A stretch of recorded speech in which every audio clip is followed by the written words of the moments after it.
राधे राधे दोस्तों। आज हम आपको सुनाएंगे एक बुढ़िया माई की बड़ी दुख भरी कहानी। कहते हैं ना कि एक माँ बाप 10-10 बच्चों को पाल सकते हैं, लेकिन 10-10 बेटे मिलकर भी एक माँ बाप को नहीं पाल सकते। तो दोस्तों, अगर आप हमारे चैनल पर नए हैं तो प्लीज हमारे चैनल को सब्सक्राइब करें, वीडियो को लाइक करें और शेयर करें। बहुत समय पहले की बात है। एक गांव के किनारे, जहां पक्की सड़क खत्म होती थी और कच्ची पगडंडी शुरू होती थी, वहीं पर एक पुराना सा बरगद का पेड़ था। उस पेड़ के नीचे एक छोटा सा टूटा फूटा घर था, जिसे घर कहना भी शायद गलत होगा। बस ईंट और गारे से खड़ी की गई 4 दीवारें थी, जिन पर खपरेल की छत थी। और उसी छत के नीचे अपनी तकदीर का रोना रोती हुई रहती थी 75 साल की कांता। कांति, जिसे प्यार से कांता भी कहते थे। अब जो गांव का नाम रामपुर था। रामपुर के लोग अपने कृषि बाड़ी का काम किया करते थे। कांता का शरीर अब सूखकर कांटा हो गया था। उसकी आंखों के नीचे गहरे गड्ढे पड़ गए थे और उन गड्ढों में हमेशा आंसू सूखे हुए मिलते थे। उसकी कमर इतनी झुक गई थी कि चलते समय उसका मुंह जमीन की तरफ ही रहता था, जैसे वह अपनी खोई हुई खुशियां उस धूल की मिट्टी में तलाश रही हो। गांव वाले उसे कांता काकी कहते थे, लेकिन उसके अपने ही घर में उसे कोई माँ कहने वाला नहीं बचा था। यह वही कांति थी जिसके घर के आंगन में कभी दिन रात बच्चों की किलकारियां गूंजा करती थी, जहाँ कभी चूल्हा ठंडा नहीं होता था, क्योंकि आने जाने वालों के लिए हमेशा रोटियां सिकती रहती थी। आज उसी कांति के पेट में अन्न का दाना जाने के लिए भी लाले पड़े हुए थे। उसके 2 बेटे थे, माधव और राघव। दोनों अब बड़े हो चुके थे। उनकी शादी हो चुकी थी, उनके अपने बच्चे भी थे। लेकिन अफसोस की बात थी कि उन दोनों के बड़े बड़े पक्के मकानों में अपनी बूढ़ी माँ के लिए एक कोने जितनी भी जगह नहीं थी। कांति को घर से बाहर उस पुरानी कोठरी में पटक दिया गया था, जहाँ ना ठीक से हवा आती थी और ना ही रोशनी। सर्दी की रात थी। हवा इतनी तेज थी कि हड्डियों को भी जो कपा दे। अब कांति अपनी पुरानी फटी हुई रजाई में दुबकी हुई थी। उस फटी हुई रजाई में कांति ने जैसे तैसे रात काटी। सुबह उठकर वह भगवान भोलेनाथ के मंदिर में गई और भगवान से प्रार्थना करने लगी, हे प्रभु, मेरी भक्ति में ऐसी क्या कमी रह गई है? मैं पल पल घुट रही हूँ। मेरे बेटे मुझे खाने तक को अन्न नहीं देते हैं। 2 रोटी तक उन पर भारी पड़ गई है। मैं उन पर बोझ बन गई हूँ। अब वह मंदिर से निकली, तभी उसके मन में ख्याल आया कि क्यों ना मैं काम करूं और अपना पेट पालूं। तभी वह उस गांव के जमींदार के घर गई और वहां जाकर कहने लगी कि मुझे काम दे दो। अब उसकी बूढ़ी हालत देखकर जमींदारनी ने उस पर दया आ गई।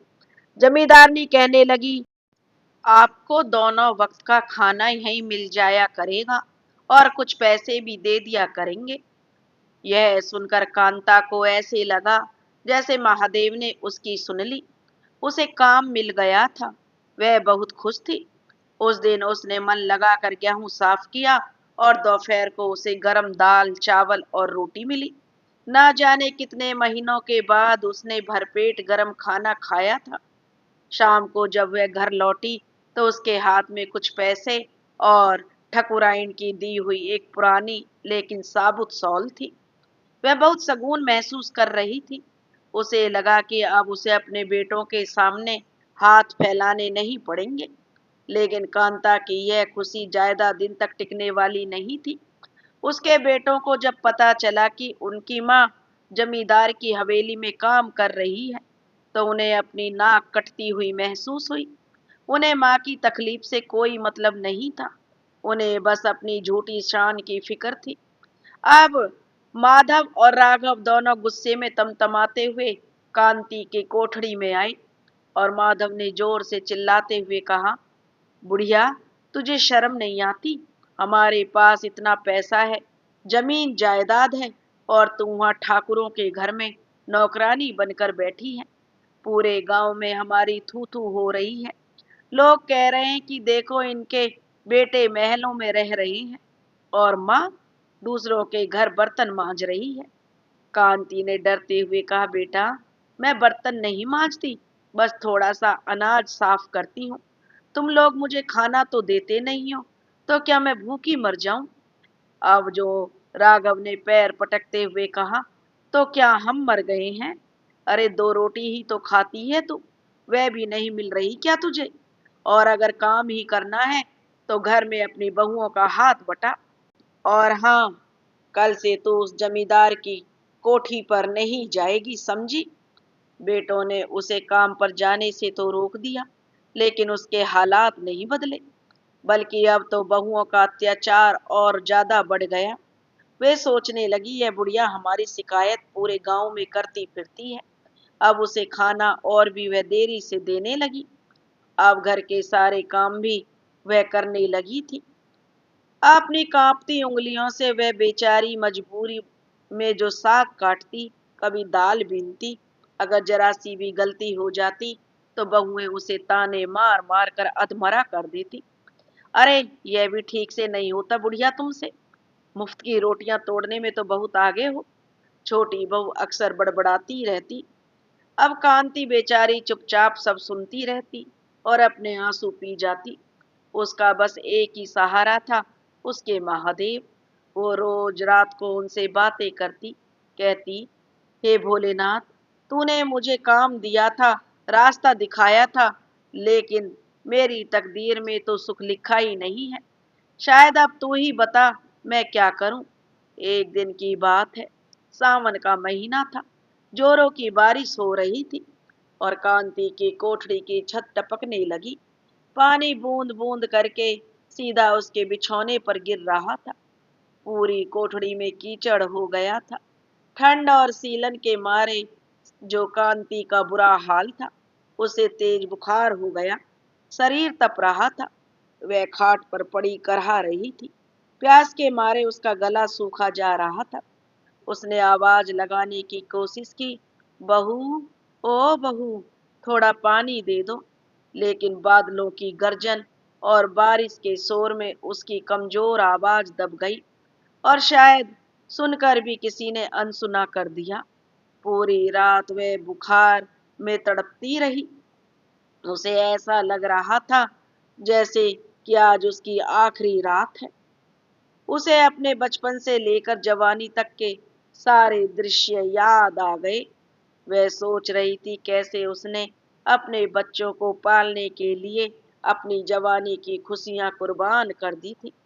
जब माधव को चेचक निकला था तो वह 10 रातें सोई तक नहीं थी। उसके सिराहने बैठी रहती थी।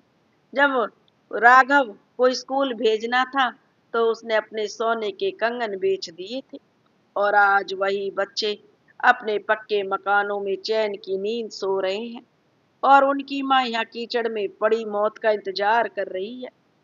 सुबह हुई, बारिश रुक चुकी थी, लेकिन कांति में उठने की हिम्मत नहीं थी।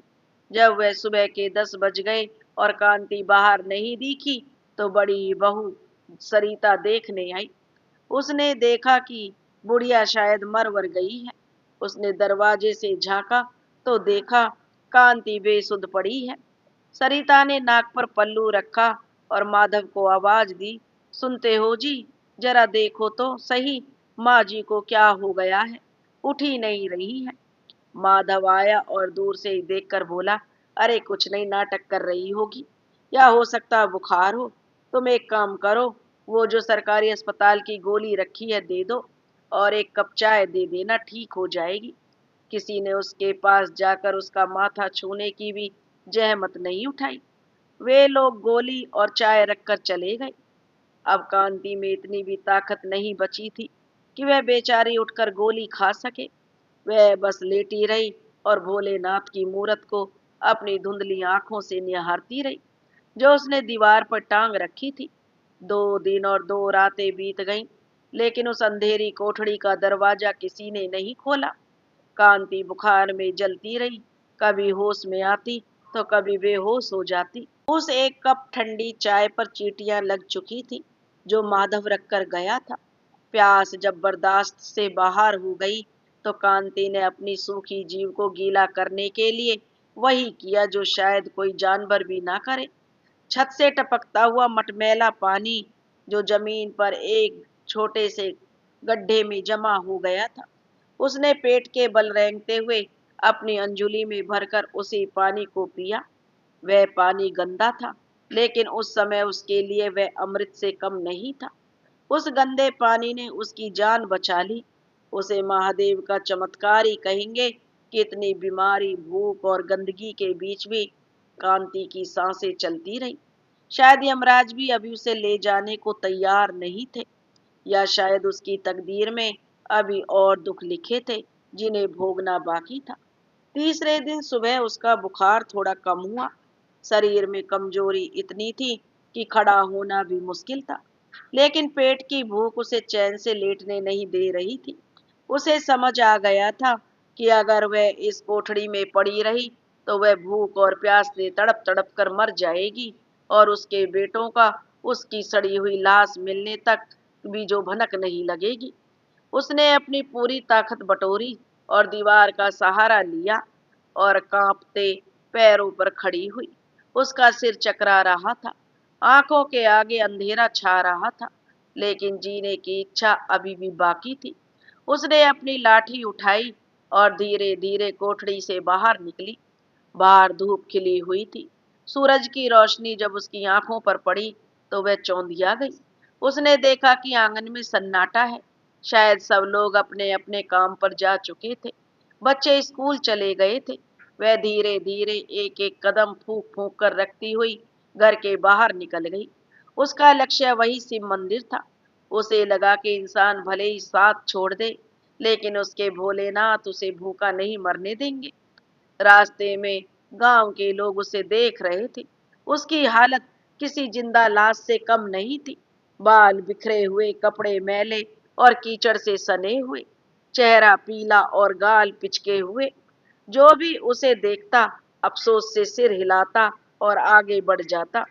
किसी में भी इतनी हिम्मत नहीं थी कि वे माधव और राघव जैसे पैसे वाले लोगों से पंगा ले और बुढ़िया माई की जो मदद करें। कांति किसी की तरफ नहीं देख रही थी। उसकी नजरें सिर्फ मंदिर के शिखर पर टिकी हुई थी। मंदिर पहुंचकर वह सीधे नंदी की मूर्ति के पास गिर पड़ी। पुजारी जी उस समय आरती की तैयारी कर रहे थे। जब उन्होंने जोर से कुछ गिरने की आवाज सुनी तो वे दौड़े दौड़े कांति के पास आए और कांति की हालत उन्होंने देखी। हालत देखकर जो दिल पिघल गया।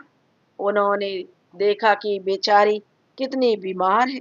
यह देखकर पुजारी जी का दिल जो दहल उठा और पुजारी जी ने कांति को उठाया।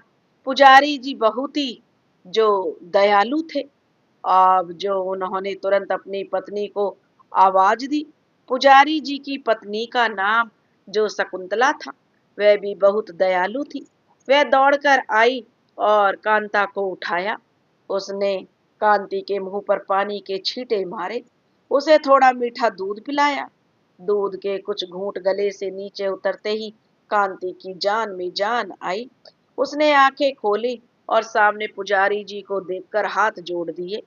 उसकी आंखों से झरझर आंसू बहने लगे। वह कुछ बोल नहीं पा रही थी, बस रो रही थी। अब शकुंतला ने उसे अपनी साड़ी के पल्लों से पोंछा और कहा, रो मत, शांत हो जाओ, जब तक हमें तुम्हें कुछ नहीं होगा। पुजारी जी को बहुत गुस्सा आ रहा था। उन्होंने कहा, यह माधव और राघव तो कसाई बन गए हैं, अपनी सगी माँ की यह हालत कर दी है। मैं आज ही पंचायत बुलाऊंगा। यह अधर्म और नहीं सहा जाएगा। लेकिन कांति ने पुजारी जी का हाथ पकड़ लिया और ना में सिर हिलाया। उनकी आवाज बहुत धीमी थी। बोली, नहीं बेटा, पंचायत मत बुलाना, मेरे बेटों की बदनामी होगी। मैं नहीं चाहती लोग उन पर थूकें। माँ हूं ना, उनका अपमान नहीं देख सकती। बस मुझे यहाँ एक कोने में बैठने की जगह दे दो। मैं यहीं पड़ी रहूंगी, जो भी रूखा सूखा मिलेगा खा लूंगी। अब उस घर में वापस जाने की हिम्मत नहीं है मुझ में। पुजारी जी कांता की ममता देखकर हैरान थे। जिस माँ को उसके बेटों ने मरने के लिए छोड़ दिया, वह आज भी उनकी बदनामी से डर रही थी। सच्ची कहा गया है, कुपुत्र जायते, लेकिन कहते हैं ना, माँ कभी कुमाता नहीं होती, पुत्र कुपुत्र हो सकता है, लेकिन माता कभी कुमाता नहीं होती। पुजारी जी ने कहा, ठीक है काकी, जैसा तुम चाहो। तुम मंदिर की पिछली धर्मशाला के बरामदे में रह सकती हो। वहां की छत पक्की है और बारिश का डर नहीं है। सुबह शाम का प्रसाद तुम्हें मिल जाया करेगा। कांति को लगा जैसे उसे नया जीवन मिल गया। उसे महलों की जरूरत नहीं थी, बस सिर छिपाने को छत और पेट भरने को दो रोटियां चाहिए थी। और सबसे बढ़कर, हाँ, उसे कोई दुत्कारे नहीं। कांति अब मंदिर में रहने लगी। उसकी दिनचर्या अब बदल गई थी। वह सुबह जल्दी उठती, नहा धोकर मंदिर के आंगन में झाड़ू लगाती, फिर माला लेकर एक कोने में बैठकर ओम नमः शिवाय मंत्र का जाप करती। दिन भर आने जाने वाले भक्त उसे कुछ ना कुछ दे जाते।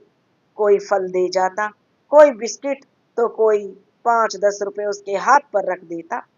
कांति उन पैसों को जमा करती रहती। उसे पैसे का कोई लोभ नहीं था, लेकिन वह सोचती कि मरने के बाद उसके कफन दफन का इंतजाम इन्हीं पैसों से हो जाएगा, ताकि उसके बेटों को वह खर्चा भी भारी ना लगे। मंदिर के शांत वातावरण में उसकी सेहत भी सुधरने लगी थी। चेहरे पर थोड़ी रौनक भी लौट आई थी। वह खुश थी, क्योंकि वहां उसे बुढ़िया मरती क्यों नहीं है सुनने को नहीं मिलता था।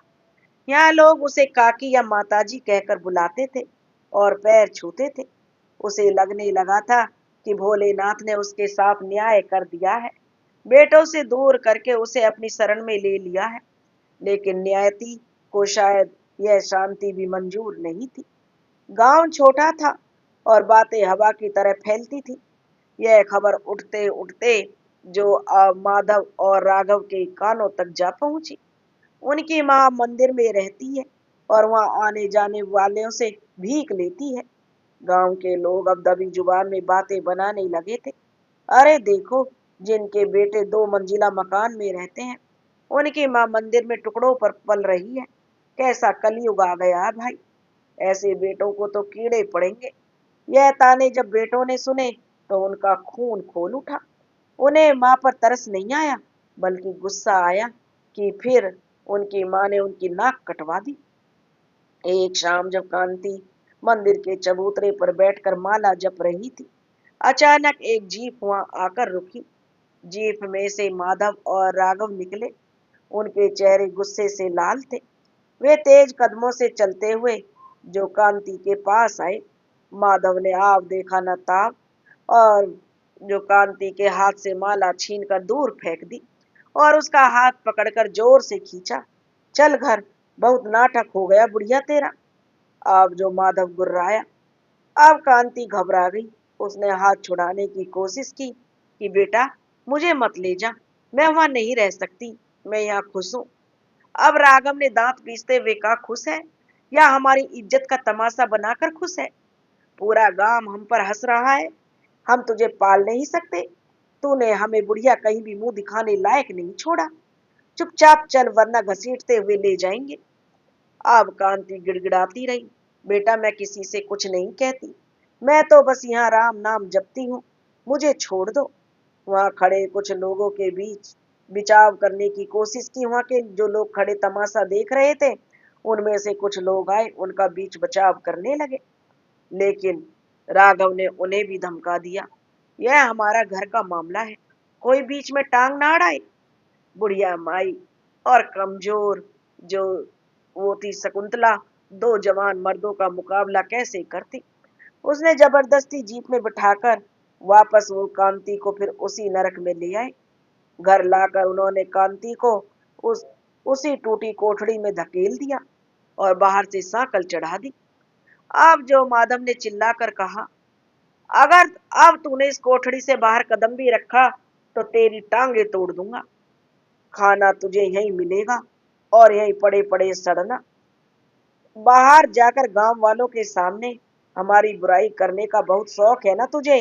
अब देख तेरा शौक कैसे निकलता है।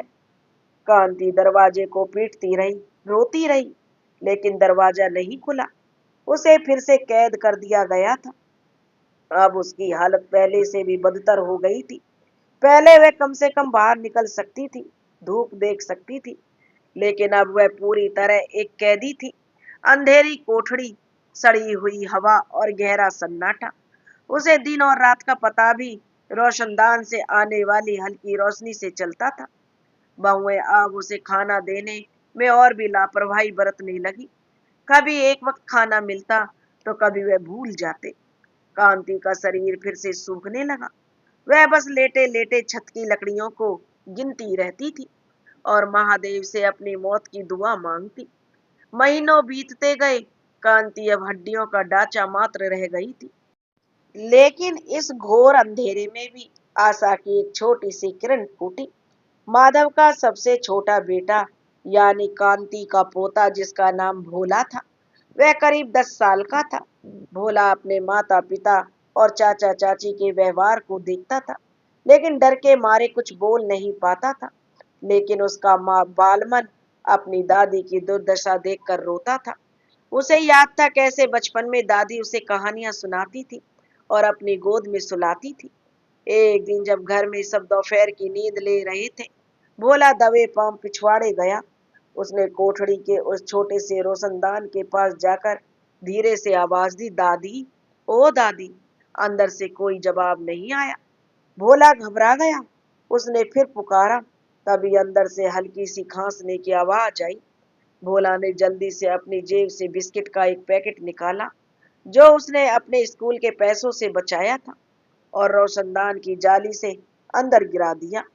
फिर उसने धीरे से कहा, दादी ये खा लो, मैं कल फिर आऊंगा। अंदर अंधेरे में पड़ी कांति ने जब बिस्किट का पैकेट देखा तो उसकी पथराई आंखों में नमी आ गई। उसे भूख से ज्यादा उस बात की खुशी थी कि इस घर में कोई तो है जिसे उसकी फिक्र है, कोई तो है जिसके सीने में अभी भी दिल धड़कता है। उसने कांपते हाथों से बिस्किट खाया। वह बिस्किट उसके लिए 56 भोग से भी कम नहीं था। अब वह सिलसिला रोज का हो गया। भोला स्कूल से आते वक्त या दोपहर में जब सब सो जाते तो चुपके से आता और रोशनदान से कभी बिस्किट, कभी रस्क या कभी अमरूद दादी को दे जाता। वो दोनों थोड़ी देर बातें भी करते और भोला कहता, दादी तुम फिक्र मत करो, मैं बड़ा होकर पुलिस वाला बनूंगा और तुम्हें यहाँ से निकाल कर ले जाऊंगा। भोला बड़ी मासूमियत से कहता तो कांति उसकी बातें सुनकर अपनी सारी पीड़ा भूल जाती। वह उसे आशीर्वाद देती, जुग जुग जियो मेरे लाल, बस तू ही मेरा असली वारिस है। भोला के इस छोटे से प्यार ने कांति को जीने की एक नई वजह दे दी। वह अब मौत का इंतजार नहीं करती थी, बल्कि अब भोला के आने का इंतजार करती थी। लेकिन झूठ और चोरी, चाहे कितनी भी अच्छी नियत से की गई हो, एक ना एक दिन पकड़ी जाती है। एक दिन जो छोटी बहू थी, उसकी नजर भोला पर पड़ गई। जब वह रोशनदान के पास खड़ा होकर बात कर रहा था, छोटी बहू बिल्ली की तरह दबे पांव पीछे पीछे आई। उसने भोला की सारी बातें सुन ली। भोला कह रहा था, दादी आज ना मम्मी ने हलवा बनाया था, मैंने छुपा लिया, लो तुम खा लो। यह सुनते ही छोटी बहू आग बबूला हो गई। उसने पीछे से भोला का कान मरोड़ा और जोर से चिल्लाई, अच्छा तो यह चल रहा है यहाँ, घर का खाना चोरी करके इस बुढ़िया को खिलाया जा रहा है। हम कहते हैं कि राशन जल्दी खत्म हो रहा है और यहाँ तुम दान पुण्य कर रहे हो। भोला दर्द से बिलख उठा। शोर सुनकर माधव और जो बड़ी बहू सरिता भी आ गए। अब छोटी बहू ने नमक मिर्च लगाकर सारी बात बताई। माधव ने आप देखा न ताब और अपने ही बेटे के गाल पर एक जोरदार तमाचा जड़ दिया। भोला वहीं गिर पड़ा। माधव ने उसे डांटते हुए कहा, खबरदार, जो आज के बाद इस कोठड़ी के पास भी फटका। यह बुढ़िया डायन है, इसने तुझे भी अपनी बातों में फंसा लिया है। उस दिन के बाद भोला पर पहरा बिठा दिया गया। उसे दादी के पास जाने की सख्त मनाही हो गई। अब कांति कोठरी के अंदर से सब सुन रही थी। जब उसने भोला के रोने की आवाज सुनी तो उसकी रूह कांप गई। उसे अपने अपमान का दुख नहीं था, लेकिन अपने पोते की पिटाई उससे बर्दाश्त नहीं हुई। उसने कोठड़ी के अंदर से ही चिल्लाकर कहा, अरे पापियों, मुझे मार लो, मुझे भूखा रखो, लेकिन इस मासूम बच्चे को मत मारो। इसका क्या कसूर है? इसने तो बस एक भूखी को रोटी दी थी। भगवान से डरो। लेकिन उसकी आवाज सुनने वाला वहां कोई नहीं था। उस रात कांति को नींद नहीं आई। वो पूरी रात भोलेनाथ से लड़ती रही कि क्या महादेव, तेरी तेरा यही न्याय है? एक मासूम बच्चे को नेकी की सजा मिल रही है भोलेनाथ। और अब बहुत हो गया, अब मुझसे सहा नहीं जाता। हे भोलेनाथ, मुझे शक्ति दे कि मैं इस कैद को तोड़ सकूं, या फिर मुझे अपने पास बुला ले, क्योंकि अब खोने के लिए कुछ नहीं बचा है मेरे पास। अब अगली सुबह कांति के मन में एक अजीब सी दृढ़ता थी। दोपहर के समय जब घर में सन्नाटा था, तो उसने देखा कोठरी का दरवाजा, जो हमेशा बंद रहता था, आज गलती से शायद ठीक से कुंडी नहीं लगी थी, या हवा से थोड़ा खुल गया था। शायद भगवान ने कांति की सुन ली थी। उसने धीरे से दरवाजे को धक्का दिया तो वो खुल गया। कांति बाहर निकली। उसका शरीर कमजोर था, लेकिन इरादे लोहे के थे, मजबूत। उसने इस बार मंदिर जाने का नहीं सोचा, क्योंकि उसे पता था कि बेटे उसे वहां से फिर उठा लाएंगे।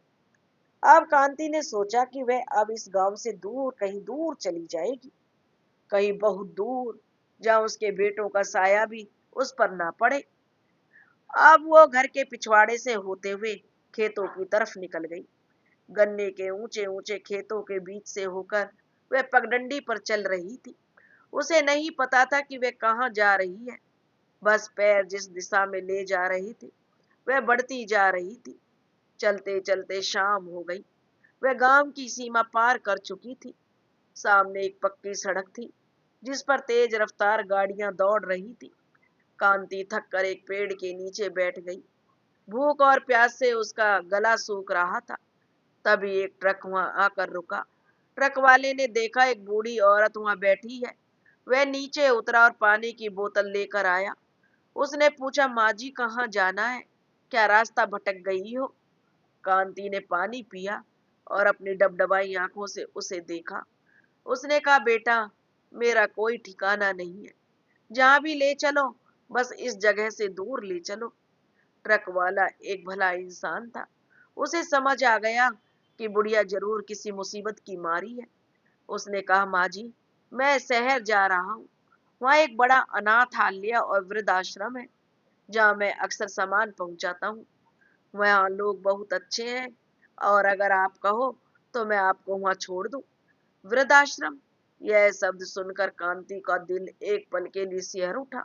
उसने कभी सोचा नहीं था, जिस घर को उसने तिनका तिनका जोड़कर बनाया, अंत में उसे वृद्धाश्रम में पनाह लेनी पड़ेगी।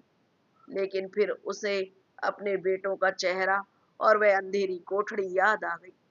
उसने सोचा कि नरक से तो वृद्धाश्रम ही अच्छा है। उसने हामी भर दी। ट्रक वाले ने उसे इज्जत से ट्रक में बिठाया और शहर की ओर चल पड़ा। जैसे जैसे ट्रक गांव से दूर जा रहा था, कांति को लग रहा था कि उसके सीने से एक भारी बोझ उतर रहा है। उसने पीछे मुड़कर नहीं देखा। गांव, घर, यादें, बेटे, सब पीछे छूट गए। अब आगे एक नई और अनजान दुनिया थी। शहर पहुंचकर ट्रक वाले ने उसे सेवाधाम नाम के एक आश्रम में छोड़ दिया। आश्रम का माहौल बहुत ही शांत और पवित्र था। वहां कांति जैसी और भी बूढ़ी औरतें थीं, जिन्हें उनके अपने ठुकरा चुके थे। अब कांति का उन्होंने बहुत अच्छे से स्वागत किया, उसे नहलाया, साफ कपड़े पहनाए और भरपेट खाना खिलाया। अब कांति को लगा जैसे वो किसी दूसरी दुनिया में आ गई है।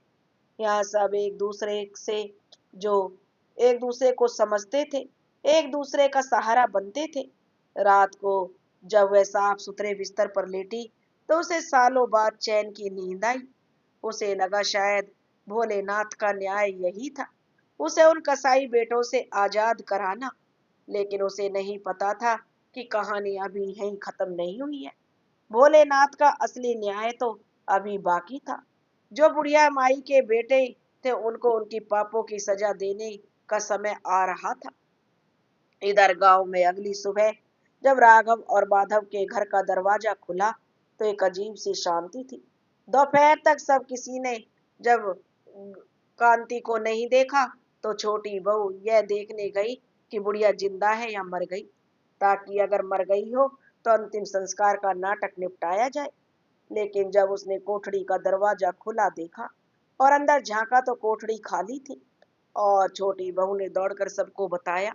माधव और राघव बड़बड़ाते हुए जो वहां आए, उन्होंने कोठड़ी का कोना कोना छान मारा, पिछवाड़ा देखा, खेत देखे, लेकिन कांति का कहीं नामो निशान नहीं था।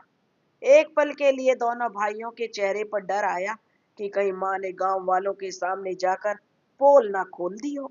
लेकिन जब शाम तक कोई खबर नहीं आई तो उनके चेहरों पर एक शैतानी मुस्कान तैर गई। माधव ने राघव से कहा, भाई लगता है बला टली, खुद ही कहीं चली गई या शायद किसी कुएं तालाब में गिरकर मर गई होगी। अच्छा ही हुआ रोज रोज की किचकिच खत्म हुई। माँ राघव भी जो सहमत था। दोनों ने मिलकर गांव में झूठ फैला दिया कि माँ जी की दिमागी हालत ठीक नहीं थी और वह रात में कहीं निकल गई, या फिर यह कह दिया कि वह अपने किसी दूर के रिश्तेदार के यहाँ तीर्थ यात्रा पर गई हैं। गांव वालों ने भी ज्यादा पूछताछ नहीं की, क्योंकि जिनके अपने बेटों को ही फिक्र नहीं है तो गांव वाले क्यों परेशान हो। बस एक छोटा भोला जो कई रातों तक अपनी दादी के लिए तकिए में मुंह छिपाकर रोता रहा। उधर शहर शहर के सेवाधाम आश्रम में कांति की जिंदगी करवट ले रही थी। शुरू के कुछ दिन उसे बहुत अजीब लगे। वह हर आहट पर डर जाती थी कि कहीं उसके बेटे उसे लेने तो नहीं आ गए। लेकिन धीरे धीरे अब उसे विश्वास हो गया कि अब वह एक सुरक्षित आश्रम का माहौल में है। अब आश्रम का माहौल बहुत ही अपनापन भरा हुआ था।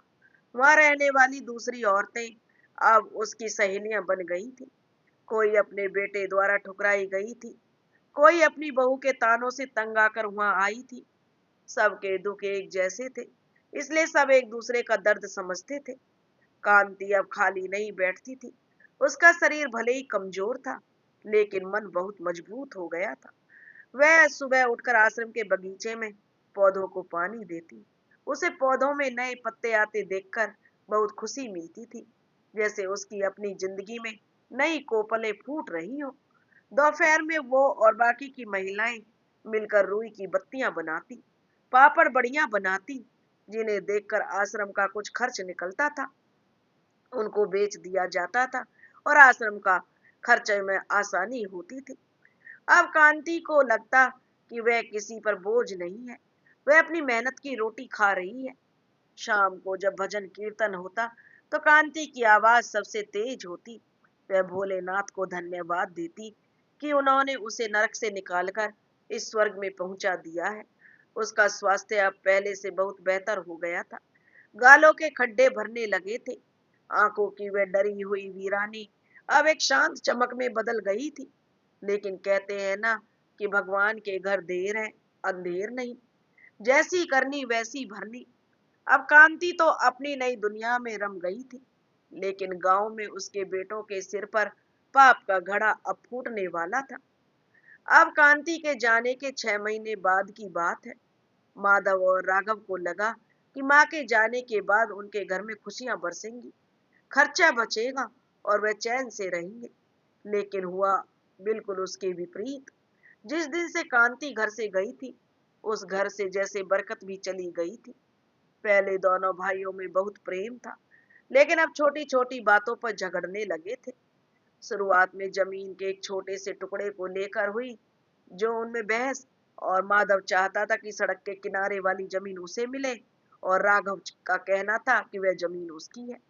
यह बहस इतनी बढ़ी कि दोनों भाइयों में जो कभी एक थाली में खाना खाते थे, अब बात तक करना भी पसंद नहीं करते थे। उनकी बातचीत बंद हो गई थी। घर के बीचों बीच एक दीवार खींच दी गई थी, जिसे आंगन में कांति को जिस आंगन में कांति को प्रताड़ित करने के लिए दोनों भाई एक साथ खड़े होते थे। आज उसी आंगन में दोनों ओर एक दूसरे के खून के प्यासे हो रहे थे। बहुओं का हाल भी कुछ अलग नहीं था। बड़ी बहू सरिता और छोटी बहू जो मिलकर अपनी सास को तंग किया करती थी, आज आपस में लड़ने लगी थी। बात बात पर ताने, चिल्लाना और बर्तनों का पटकना रोज का काम हो गया था। घर का माहौल इतना जहरीला हो गया था कि बच्चे भी डरे सहमे रहते थे। भोला का मन पढ़ाई में नहीं लगता था। वह अक्सर स्कूल से भागकर मंदिर में बैठा रहता। उसे लगता कि इस घर को किसी की नजर लग गई है, शायद दादी की बद्दुआ। और सच में यह बद्दुआ ही थी। एक माँ की आह कभी खाली नहीं जाती। वह अदृश्य होकर भी इंसान का पीछा करती है। माधव और राघव की खेती भी इस साल बर्बाद हो गई थी। बेमौसम बारिश और ओलों ने पूरी फसल तबाह कर दी। जिस अनाज पर उन्हें घमंड था, वह खेत में ही सड़ गया। कर्ज का बोझ बढ़ने लगा। माधव को गांव में मूछों पर ताव देकर जो चलता था, अब साहूकारों से नजरें चुराने लगा था। लेकिन असली मुसीबत तो अभी आनी बाकी थी। एक दिन माधव अपनी मोटरसाइकिल से शहर जा रहा था। रफ्तार तेज थी। शायद दिमाग में घर की कलह और कर्ज का तनाव चल रहा था।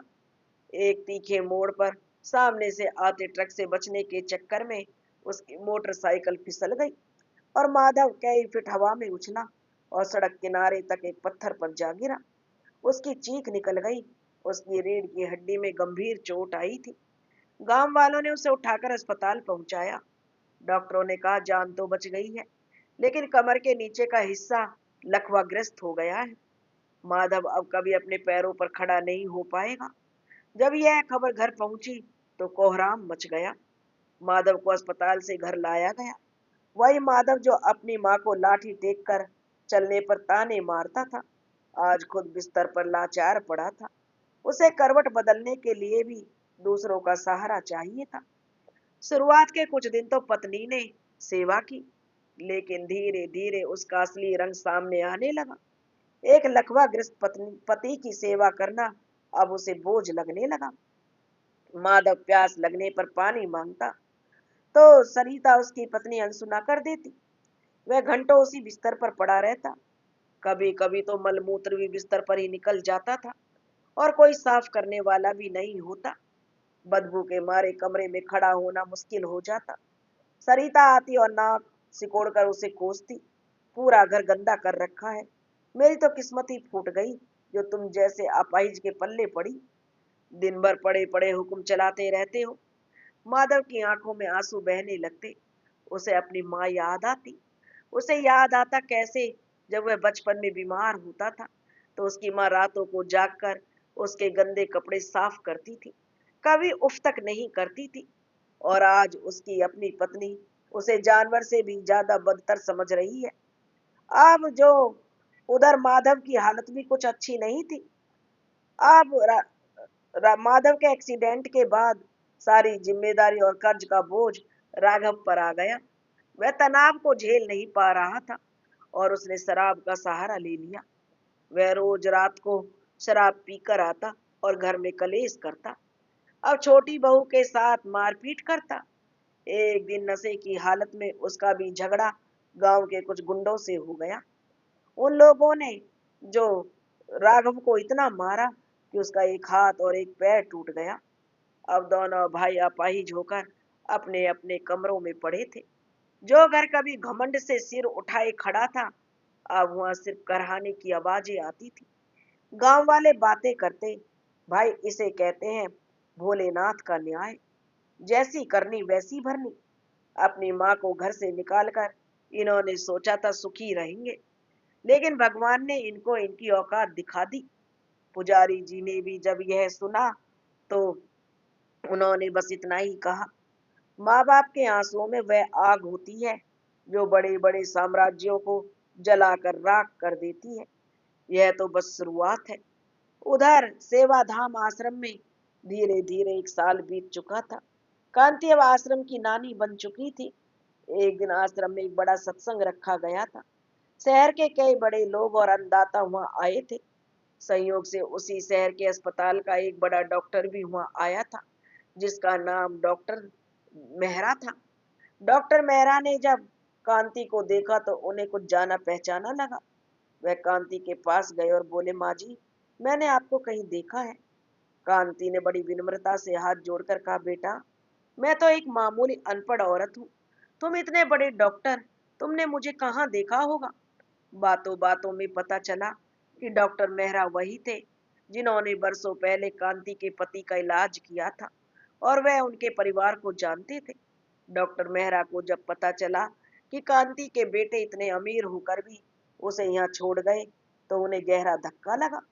उन्होंने कांति से कहा, माँ जी, क्या आपको पता है आपके बेटों के साथ गांव में क्या हुआ है।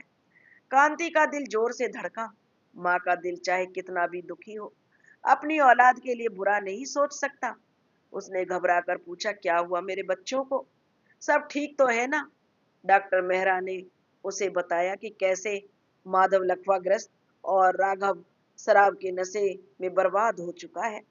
उनका घर जो नरक बन चुका है, और कोई उन्हें पानी देने वाला भी नहीं है।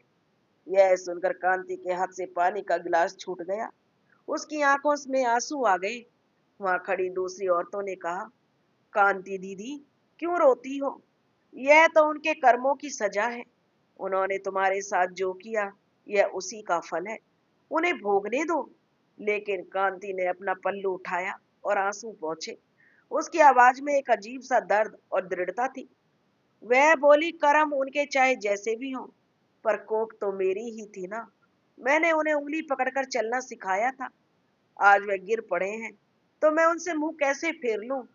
भोलेनाथ ने न्याय किया, यह उनका काम था। पर मैं तो माँ हूँ, मेरा काम माफ करना है। मुझे उनके पास जाना होगा। आश्रम की संचालिका कोमल जी ने उन्हें बहुत समझाया। कांति जी, आप वहां वापस मत जाइए। वे लोग आपको फिर से प्रताड़ित करेंगे। वहां आपकी कदर नहीं है। लेकिन अब जो कांति ने कहा, बेटी, जब बच्चा छोटा होता है और बिस्तर गंदा करता है, तो माँ उसे फेंक नहीं देती, साफ करती है। आज मेरे बेटे लाचार हैं, अपाहिज हैं। उनकी पत्नियां उनका साथ छोड़ देंगी, पर माँ साथ नहीं छोड़ेगी। मुझे जाना होगा बेटी। कांति की जिद के आगे अब सबको झुकना पड़ा। डॉक्टर मेहरा ने अपनी कार निकाली और कांति को लेकर गांव की ओर चल पड़े। वही गांव जहां से वह 1 साल पहले ट्रक में छुपकर भागी थी। आज वह उसी गांव में कार में बैठकर एक मसीहा की तरह लौट रही थी। जब कार कांति के घर के सामने रुकी, तो वहां सन्नाटा पसरा था। गेट का रंग उड़ चुका था। आंगन में धूल और सूखे पत्ते जमा थे। कांति ने कांपते हाथों से गेट खोला। वह जैसे ही आंगन में दाखिल हुई, उसे जो माधव के कमरे से करहाने की आवाज आई, पानी, कोई पानी दे दो, मर गया मैं। कांति दौड़ी दौड़ी अंदर गई। उसने देखा माधव बिस्तर पर पड़ा है। शरीर सूखकर कांटा हो गया है। कमरे में बदबू है और मक्खियां भिन भिना रही हैं। कांति को देखते ही माधव की आंखें फटी की फटी रह गई। उसे लगा शायद वह कोई सपना देख रहा है, या यमराज उसे लेने आए हैं और माँ का रूप धर कर आए हैं। लेकिन जब कांति ने उसके माथे पर अपना ठंडा हाथ रखा, तो माधव को एहसास हुआ यह सपना नहीं, हकीकत है। कांति ने बिना कुछ बोले सबसे पहले खिड़की खोली, फिर रसोई में जाकर पानी लाई और माधव के मुंह से लगाया। माधव पानी पीते पीते फूट फूट कर रोने लगा। वह कोशिश करके कांति के पैरों की तरफ खिसकने लगा, लेकिन उसका शरीर साथ नहीं दे रहा था। उसने रोते हुए हाथ जोड़ लिए, बोला, माँ, मुझे माफ कर दे। मैं पापी हूँ। मैंने तुझे घर से निकाला, तुझे भूखा रखा। देख माँ, आज भगवान ने मेरा क्या हाल कर दिया है।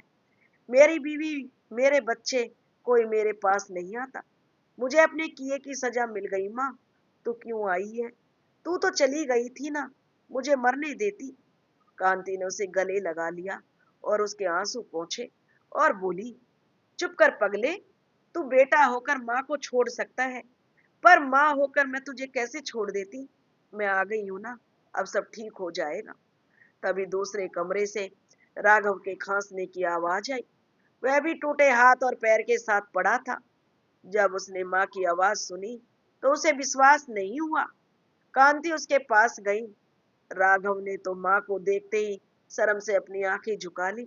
उससे नजर नहीं मिलाई जा रही थी। जिस माँ को उसने धक्के मारकर निकाला था, आज वह उसकी गंदगी साफ करने आई थी। कांति ने उस दिन पूरे घर की साफ सफाई की। बहुएं, जो बड़ी बहू सरिता और छोटी बहू अपने कमरों में बैठी थी, जब उन्होंने सास को वापस देखा और काम करते देखा तो वह सन्न रह गई। उन्हें शर्मिंदगी महसूस हुई, लेकिन साथ में एक डर भी लगा, कहीं सास अब बदला ना ले। लेकिन कांति के मन में बदले की भावना नहीं थी। नहीं, बिल्कुल भी नहीं। उसने बहुओं से कुछ नहीं कहा, बस इतना बोली, बहुओं, अगर तुम लोग थक गई हो तो आराम कर लो, मैं हूं ना, मैं सब संभाल लूंगी। कांति के इस व्यवहार ने बहुओं के गाल पर तमाचा मारा, जो शायद शब्दों से ही मारा जा सकता था। उनकी अंतरात्मा उन्हें कचोटने लगी। शाम होते होते पूरे गांव में खबर फैल गई, कांति वापस आ गई है। लोग दौड़े दौड़े आए। उन्होंने देखा कि वही बूढ़ी औरत जिसे उसके बेटों ने मरने के लिए छोड़ दिया था, आज उन्हीं बेटों की सेवा कर रही है। यह दृश्य देखकर पत्थर दिल इंसान भी पिघल जाए। पुजारी जी भी आए। उन्होंने माधव और राघव से कहा, देख लो अभागों, इसे कहते हैं माँ। तुमने इसे ठुकरा दिया, लेकिन जब तुम पर मुसीबत आई तो सारी दुनिया ने मुंह फेर लिया। बस यही माँ वापस आई। अगर अब तुम नहीं सुधरे तो भगवान भोलेनाथ तुम्हें सीधे नरक में भी जगह नहीं देंगे। अब जो माधव और राघव के पास बोलने के लिए शब्द नहीं थे, बस बहते हुए आंसू थे। उस रात कांति ने फिर से अपने घर का चूल्हा जलाया। उसने खिचड़ी बनाई और अपने हाथों से दोनों बेटों को खिलाई। सालों बाद उस घर में एक अजीब सी शांति थी, ना लड़ाई ना झगड़ा, बस पछतावे के आंसू और माफी की खामोशी। लेकिन भोलेनाथ का न्याय अभी पूरा नहीं हुआ था। अभी तो इन बेटों को अपनी गलतियों का असली प्रायश्चित करना बाकी था। शारीरिक पीड़ा तो मिल गई थी, लेकिन आत्मा का शुद्धिकरण होना अभी भी बाकी था। कांति ने ठान लिया था कि वह अपने बेटों को सिर्फ शारीरिक रूप से ही नहीं, बल्कि मानसिक रूप से भी ठीक करेगी। वह उन्हें फिर से इंसान बनाएगी। और यह सफर आसान नहीं होने वाला था, क्योंकि पाप के दाग इतनी जल्दी आसानी से नहीं धुलते। कांति के वापस आने के बाद घर का नक्शा तो बदल गया था, लेकिन हालात अभी भी बहुत कठिन थे। 70 साल की बुढ़िया, जिसकी हड्डियों में अब वह ताकत नहीं थी कि दो जवान और भारी भरकम आदमियों को उठा सके या उनकी गंदगी को साफ कर सके, फिर भी माँ की ममता ने ना जाने कौन सी शक्ति होती है। कांति सुबह 4 बजे उठती, भोलेनाथ का नाम लेती और घर के कामों में जुट जाती। वह कुएं से पानी खींचती, घर में झाड़ू लगाती और फिर अपने बेटों की सेवा में लग जाती। अब माधव के घावों पर मरहम लगाती और राघव को नहलाती धुलाती। कई बार काम करते करते उसकी सांस फूल जाती, आंखों के आगे अंधेरा छा जाता। वो दीवार का सहारा लेकर खड़ी हो जाती, 2 पल सुस्ताती, फिर कहती है भोलेनाथ, और बोलकर फिर काम पर लग जाती। यह सब देखकर बिस्तर पर पड़े माधव और राघव का कलेजा मुंह को आता। उन्हें अपनी लाचारी पर उतना रोना नहीं आता था जितना अपनी माँ के संघर्ष को देखकर आता था। वे सोचते थे, यह वही हाथ हैं जो अब कांप रहे थे, लेकिन हमारी सेवा करने के लिए इन हाथों में न जाने कहां से लोहे जैसी जान आ गई थी। माधव अक्सर अपनी माँ को काम करते हुए देखता और तकिए में मुंह छिपाकर सिसकता। उसे वह दिन याद आते जब उसने अपनी माँ से कहा था, तू हमारे लिए बोझ है। आज वही बोझ उनका सहारा बनी हुई थी। घर की बहुएं, जो सरिता और छोटी बहू, शुरुआत में तो शर्म और संकोच के मारे दूर दूर रहती थी, लेकिन इंसान कब तक पत्थर बना रह सकता है। एक दिन की बात है, कांति माधव के लिए गर्म पानी की बाल्टी उठा रही थी। बाल्टी भारी थी, कांति का पैर फिसल गया, वह गिरने ही वाली थी। तभी दौड़कर बड़ी बहू ने उसे थाम लिया और बाल्टी अपने हाथ में ले ली। बड़ी बहू की आंखों में आंसू थे। वो रोते हुए कांति के पैरों में गिर पड़ी और बोली, माँ जी, हमें माफ कर दो, हम बहुत बुरी हैं। हमने आपको बहुत सताया है, आपको भूखा रखा, और आज आप हमारे पतियों की जान बचा रही हैं। हमसे यह पाप और नहीं देखा जाता। आप बैठो, आपसे यह सब हम करेंगी। बड़ी बहू की आवाज सुनकर छोटी बहू भी वहां आ गई। वह भी रोने लगी। उस दिन उस घर की दीवारें सचमुच गिर गईं। कांति ने दोनों बहुओं को उठाया और गले से लगा लिया। उसने कहा, बेटियों, सुबह का भूला अगर शाम को घर आ जाए तो उसे भूला नहीं कहते। तुम लोगों को अपनी गलती का एहसास हो गया, मेरे लिए यही बहुत है। अब रोना बंद करो और घर को संभालने में मेरी मदद करो। उस दिन के बाद से घर का माहौल पूरी तरह बदल गया। जो बहुएं आपस में लड़ती थी, अब वह मिलकर सास के साथ काम करने लगी। बड़ी बहू और ने जो माधव की सेवा करती और छोटी बहू राघव की। कांति अब घर की मुखिया की तरह सबको निर्देश देती और सबका हौसला बढ़ाती। लेकिन मुसीबतों का पहाड़ अब भी हटा नहीं था। घर में बीमारी तो थी, अब गरीबी ने भी दस्तक दे दी थी। जमा पूंजी इलाज में खर्च हो चुकी थी। खेतों में फसल बर्बाद हो चुकी थी और आमदनी का कोई जरिया नहीं बचा था। घर में राशन खत्म होने लगा था। एक दिन ऐसी नौबत आ गई, रात को बनाने के लिए मुट्ठी भर चावल भी नहीं बचे थे। माधव और राघव यह देख रहे थे। राघव ने निराश होकर कहा, माँ, हम सब भूखे मर जाएंगे। मैं और माधव तो अपाहिज हैं, हम कुछ कर भी नहीं सकते। तुम कब तक हम सबको खींचोगी? इससे तो अच्छा है हम जहर खाकर मर जाएं। कांति ने राघव के मुंह पर हाथ रख दिया और डांटते हुए बोली, खबरदार बेटा, जो मरने की बात की, जब तक मैं जिंदा हूं मेरे बच्चों को आंच नहीं आएगी। भोलेनाथ ने चोंच दी है तो चुग्गा भी देंगे। हाथ पैर टूटे हैं, तुम्हारे हिम्मत नहीं। और याद रखना, बुरा वक्त इंसान की परीक्षा लेने आता है, उससे हराने नहीं आता। अब कांति ने हार नहीं मानी। उसे आश्रम के दिन याद आ गए, जहां जहां उसने पापड़ और अचार बनाना सीखा था। उसने अपनी बहुओं को बुलाया और कहा, देखो बहुओं, रोने से पेट नहीं भरेगा। हमारे पास हाथ है, हुनर है। हम कल से ही काम शुरू करेंगे। घर में जो थोड़ा बचा हुआ सामान था, कांति ने उससे ही शुरुआत की। उसने घर के पिछवाड़े लगे आम के पेड़ से कच्चे आम तोड़े, उनका चार डाला। बड़ी बहू और छोटी बहू ने मिलकर पापड़ बेले। और जो भोला पोता था, जो वह अपनी दादी के पास जो वापस आकर दादी जो वापस आ गई थी उसे पाकर बहुत खुश था। उसने कहा, दादी, मैं स्कूल के बाद बाजार जाकर इसे बेच आऊंगा। कांति ने उसे प्यार से चूमा और कहा, मेरा बेटा शेर है। अगले दिन भोला एक टोकरी में अचार की कुछ छोटी छोटी शीशियां और पापड़ लेकर गांव के हाट में गया। गांव वाले जानते थे कि यह कांति का पोता है। कांति की वापसी और उसकी तपस्या से गांव वालों के दिल में फिर से उसके लिए इज्जत पैदा कर दी थी। लोगों ने हाथों हाथ सारा सामान खरीद लिया। शाम को जब भोला खाली टोकरी और थोड़े पैसे लेकर लौटा तो घर में जैसे त्योहार मन गया। वह कमाई लाखों की नहीं थी, बस कुछ 100 रुपए की थी, लेकिन वह मेहनत और ईमानदारी की कमाई थी। उस रात सबने भरपेट खाना खाया और उस खाने में एक अलग ही स्वाद और संतोष था। धीरे धीरे कांति का यह छोटा सा काम बढ़ने लगा। उसके हाथ के बने अचार और पापड़ का स्वाद पूरे गांव में मशहूर हो गया। लोग कहते, कांति काकी के हाथ में जादू है, बिल्कुल माँ के हाथ जैसा स्वाद आता है। अब गांव के दुकानदार खुद आकर ऑर्डर देने लगे। बड़ी बहू और छोटी बहू, जो पहले घर के काम से भी जी चुराती थी, अब दिन रात मेहनत करती। उन्हें अपनी मेहनत की कमाई से जो सुख मिल रहा था, वह उन्हें पति की हराम की कमाई में कभी नहीं मिला। अब माधव और राघव भी चारपाई पर लेटे लेटे यह सब देखते। वे देखते कैसे उनकी बूढ़ी माँ और पत्नियां घर चला रही हैं। उन्हें अपने मर्द होने का अहंकार पर बहुत चोट लगती थी, लेकिन यह चोट जरूरी थी। उनके अंदर के इंसान को जगा दिया था। अब वे लेटे ही कुछ ना कुछ मदद करने की कोशिश करते। माधव हिसाब किताब रखता, राघव सब्जियों को छांटने में और धोने में का काम करता, जो वह बिस्तर पर बैठे बैठे कर सकता था।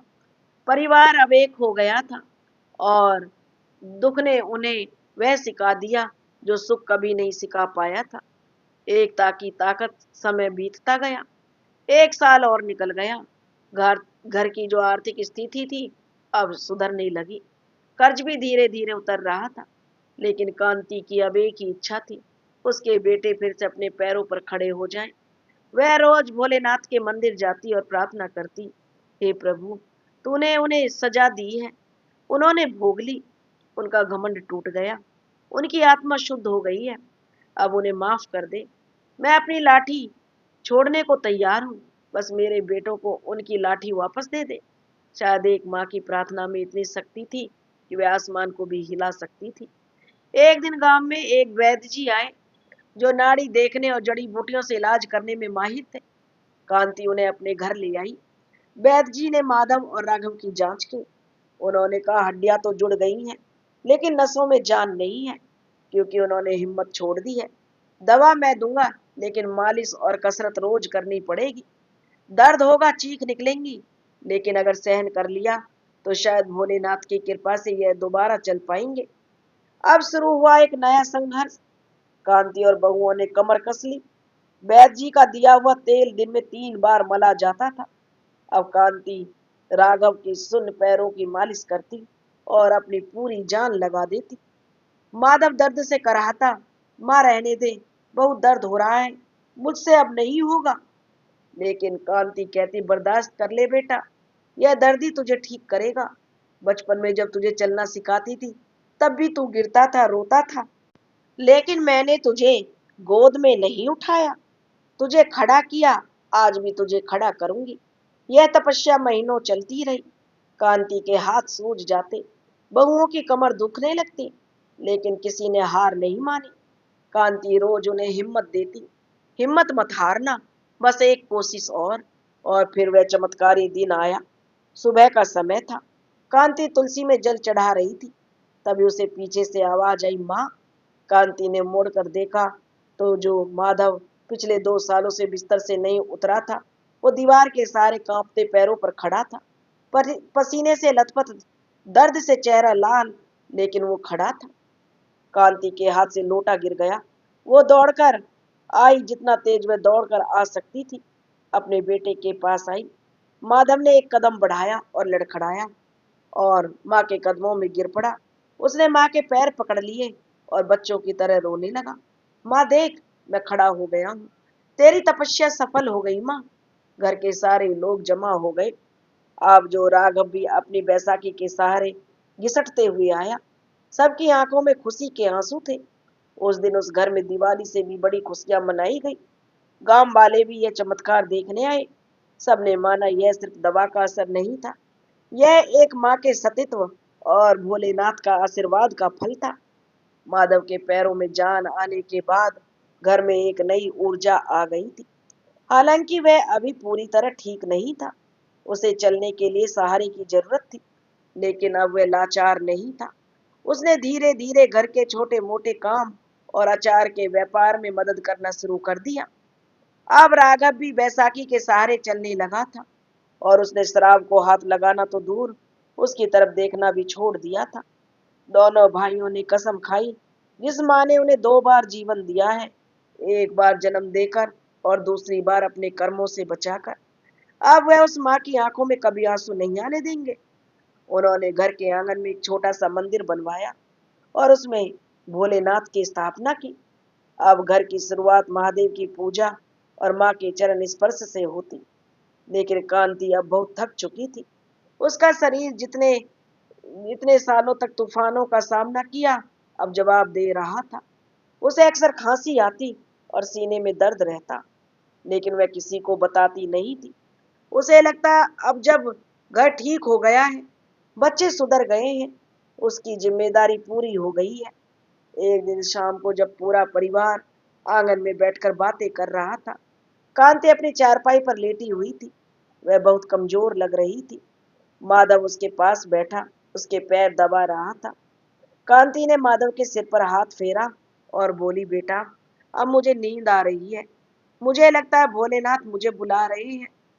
यह सुनकर माधव घबरा गया और बोला, माँ, ऐसी बात मत कर, अभी तो हमने तेरे लिए कुछ किया ही नहीं है, अभी तो हमें तेरी बहुत सेवा करनी है। कांति मुस्कुराई, एक बहुत ही सगुन भरी मुस्कान। उसने कहा, बेटा, सबसे बड़ी सेवा यही है कि तुम लोग इंसान बन गए हो। आपस में प्यार से रहो, मिलजुल कर रहो, मुझे और कुछ नहीं चाहिए। उस रात कांति सोई, लेकिन फिर अगली सुबह नहीं उठी। वह नींद में ही शांति में चली गई, चेहरे पर वही संतोष की मुस्कान लिए। जब सुबह माधव उसे उठाने गया तो वह नहीं उठी, तो घर में कोहराम मच गया। लेकिन यह कोहराम वैसा नहीं था जैसा मातम में होता है। यह एक देवी की विदाई का दुख था। कांति की अंतिम यात्रा में पूरा गांव उमड़ पड़ा। अमीर, गरीब, बच्चे, बूढ़े सब उस माँ को कंधा देने आए जिसने साबित कर दिया था कि माँ की शक्ति के आगे दुनिया की हर मुसीबत छोटी है। माधव और राघव ने अब अपनी माँ को मुखाग्नि दी। उन्होंने रोते हुए वादा किया कि वे माँ की दी हुई सीख को कभी नहीं भूलेंगे। कांति चली गई, लेकिन वह अपने पीछे एक ऐसी कहानी छोड़ गई जो पीढ़ियों तक सुनाई जाने वाली थी। उसने अपने त्याग और प्रेम से न सिर्फ अपने उजड़े हुए घर को बसाया, बल्कि अपने भटके हुए बेटों को भी सही राह दिखाई।